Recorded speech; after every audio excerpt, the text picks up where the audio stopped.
guys, I hope you're well. It's been a little while. Again, I feel like I've kind of got back into the habit of saying that at the beginning of every video that I do. Basically, I just haven't really felt that inspired. Like, it's not been a conscious thing to not film for a little while. I think that's just how I am. I'm the same with my blog as well. I would rather not put anything up for like a day or a week or whatever, rather than put something up that I feel kind of half-hearted about. So to kind of ease myself back in gradually, I thought that I would do another stuff I like kind of video. I'm not big on like monthly favourites. I don't really watch monthly favourites and I don't do my own. But I suppose because this is going up right at the start of April, it could kind of be a little bit of a March favourites sort of thing. So I've got a little basket with some of my favourite beauty things in, so I'm literally just going to pick them out one by one and talk about them. First is the Max Factor Cream Puff Blush. This is in the shade Nude Mauve. These are kind of quite new out. I think they've been out maybe a month or two now, and I just think they are so pretty. They obviously do bear a bit of a resemblance to the Hourglass Ambient Lighting blushes. I don't have any of those. I really want some, even though I love these. I just think that the Hourglass ones just look so luxury and just, oh, I think they're beautiful. But so this Nude Mauve shade is probably my favourite of the bunch. I just think it's a really nice kind of wearable one for every day. I also like layering it on top of other blushes as well. I love the Rimmel Santa Rose blush. That's probably my favourite one, and this goes really well with that, and also on top of like cream blushes and stuff as well. It just adds a little bit of extra dimension. Sticking with Max Factor, and this video isn't sponsored. I bought these things with my own money, and this is the Max Factor. I'm not entirely sure exactly what range of lipsticks it is. I don't think it says on it, but yeah, it just comes in this little black bullet, and this is a shade Rosewood. And the reason that I've decided to talk about this is because this is another one of my favourite lipsticks of the month. This is the MAC Satin lipstick in the shade Twig, and I would say that they're really quite similar. They probably show even more similar on the lips than they do in the bullet. The MAC one is slightly darker probably, and I find that it's easier to get like a matte finish with the MAC one as well, because I do like a matte finish on the lips. So with the MAC one, I just kind of blot it down with a bit of tissue paper and it just kind of gets rid of any shine. The Max Factor one is slightly more kind of sheeny and slightly more glossy, but it's really wearable as well. The MAC one does last a little bit longer, but the Max Factor one is a lot cheaper, and I just absolutely love these kind of shades of lipstick. I think that if you do have fair skin, as I do, and quite dark eyes, I just think that they look really nice. Next is an eyebrow product that actually isn't the Anastasia Dip Brow Pomade. I've mentioned that in pretty much every video probably that I've ever done. I think that that is just my all-time favourite brow product. I still love it, but since I got this, I haven't really found myself using it very much. This is the Eye of Horus, and this is the Brow Define. I have it in the shade Nile, which is the medium dark shade. So this is just pretty much your kind of classic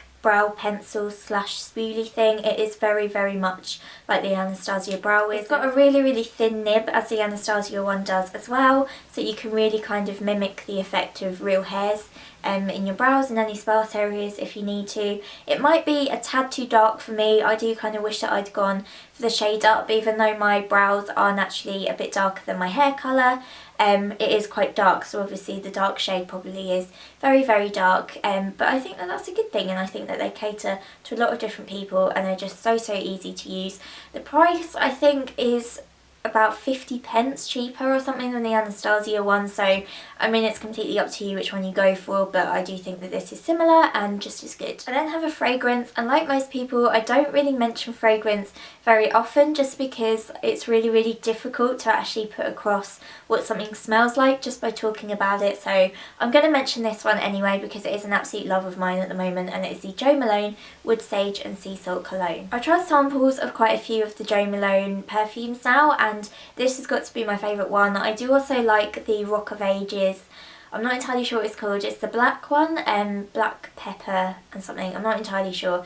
That one's really nice as well though, but I absolutely love this. I think for this time of year this is just perfect, and it's a really nice kind of base fragrance as well. I have quite a big sample of the Lime Basil and Mandarin fragrance from Jo Malone, and I find that just by kind of layering those two up together, you get such a nice kind of scent that actually caters to exactly what you want it to smell like. I'm not going to go into too much detail about describing what it smells like, because I'm not the best at that, but it's just very It's very fresh, but I'm not a floral scent kind of gal, and I'm not a kind of fruity scent person either.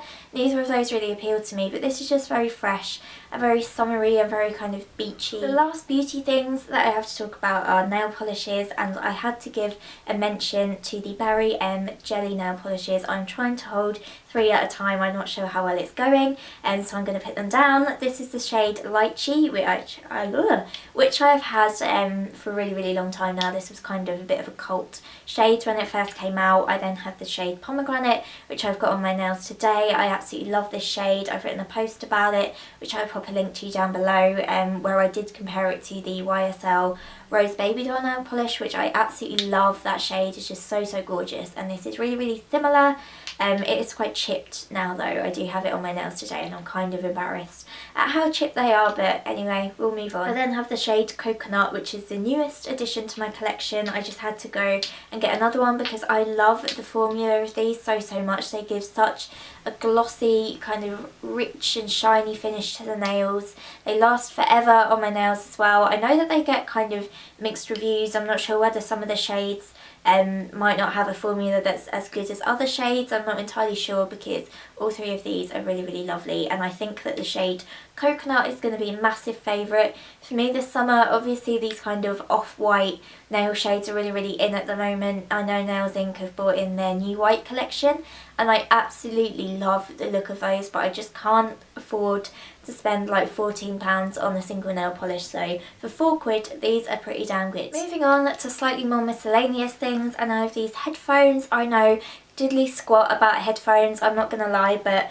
I just think that these are really good for the price that I paid for them. They are the Urbanears headphones. I just think that they're such a nice colour. I know that I've said that I don't know a lot about headphones, and as you can probably tell, that is definitely true. The main pull for me with a pair of headphones is how nice they look, and I think that these are really nice. They come in so many different colours, and I also like that they only have this little kind of tag that says Urbanears on them. They don't say Urbanears on the actual earpiece drum thing like a lot of brands do. I'm not really a big fan of that, and I like that they're just all one colour and they're very simple.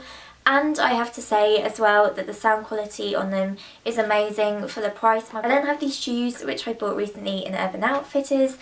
I love them so much, but I only have one gripe about them, and they are so comfortable. I was really worried that the backs of them would get a little bit sore, as a lot of shoes do for me through the day, and they really don't. But the only bad thing is that this little thing here did cut my toe quite badly, so I had to then wait for about a week for that to heal before I wore them again. I think that it has softened up a little bit now because I haven't cut myself again, touch wood. So yeah, I just think that they're really cute, and they're just these little kind of cut out sandals. I live in my Birkenstocks in summer. I absolutely love them. I think that they are the most comfortable shoe. I know that they're quite a controversial shoe, but yeah, even before they were kind of a hip thing to have, I just absolutely love them. I know that they look like Jesus' shoes, but who cares? I just think that they're so comfy, and I just wanted something that I could wear kind of alternately with my Birks, because I do wear Birks all the time when the weather gets a bit warmer, and I just wanted something a little bit different, so I'm really chuffed with these.